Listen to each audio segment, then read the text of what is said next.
Vous êtes nombreux à m'avoir demandé d'expliquer la différence entre le passé composé et l'imparfait. C'est faux, vous êtes deux, mais on va le faire quand même. Il y aura probablement d'autres vidéos un peu plus détaillées plus tard. Là, c'est juste une petite introduction pour vous expliquer la différence entre ces deux temps du passé. C'est parti. Par exemple, si on a je dormais et j'ai dormi, c'est bien le verbe dormir dans les deux cas. Et dans les deux cas, c'est au passé, mais le premier est à l'imparfait et le second au passé composé. Ces deux temps sont difficiles à différencier parfois. Pour la construction, on voit bien la différence cependant. Donc je dormais, j'ai dormi, passé composé, composé de verbes auxiliaires avoir ou être, plus participe passé. J'ai mangé, j'ai dormi, je suis resté, il est parti, etc.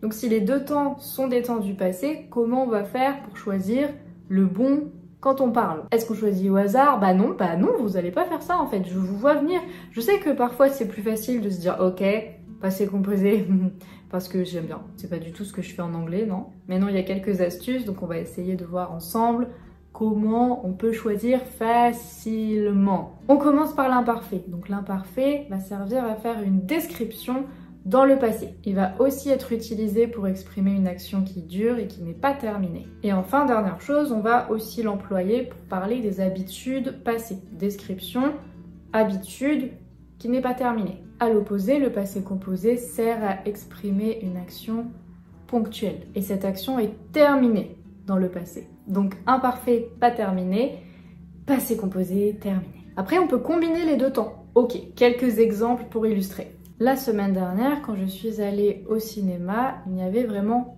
personne. Première partie de la phrase, on a une action ponctuelle avec un indicateur de temps. La semaine dernière. Dans ce cas-là, on va utiliser le passé composé. Deuxième partie de la phrase, il n'y avait vraiment personne, c'est plutôt une description, donc imparfait. Deuxième exemple. Hier, il pleuvait. Donc, je suis restée à la maison et j'ai regardé une série. Première partie de la phrase, il pleuvait. Description. Qu'est-ce qui se passait?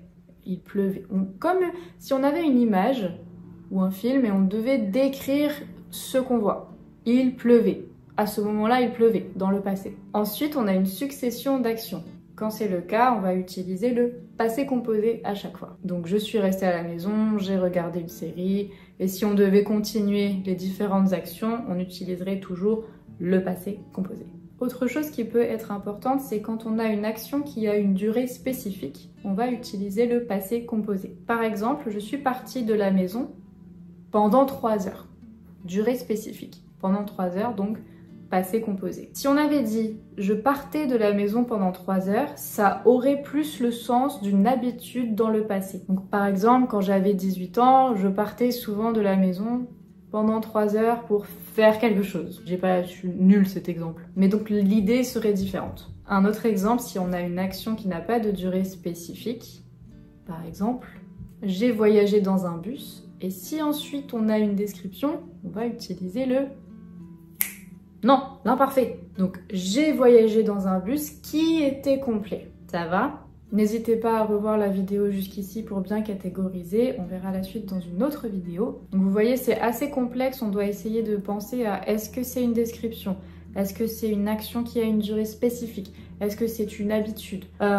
Mais on y arrive avec la pratique, donc je vous recommande de faire des exercices pour systématiser tout ça. Il y a d'autres nuances aussi qu'on développera dans d'autres vidéos. Donc pour l'instant, encore une fois, je vous laisse vous imprégner de ces informations. Et en attendant, comme petit travail, je vous invite à écrire une phrase avec l'imparfait et le passé composé pour vérifier que vous avez bien compris. J'espère que cette vidéo vous aura plu. N'hésitez pas à l'aimer, n'oubliez pas de vous abonner. Et si vous souhaitez prendre des cours avec moi, vous pouvez me contacter ici. En attendant, je vous dis à très bientôt pour une nouvelle vidéo.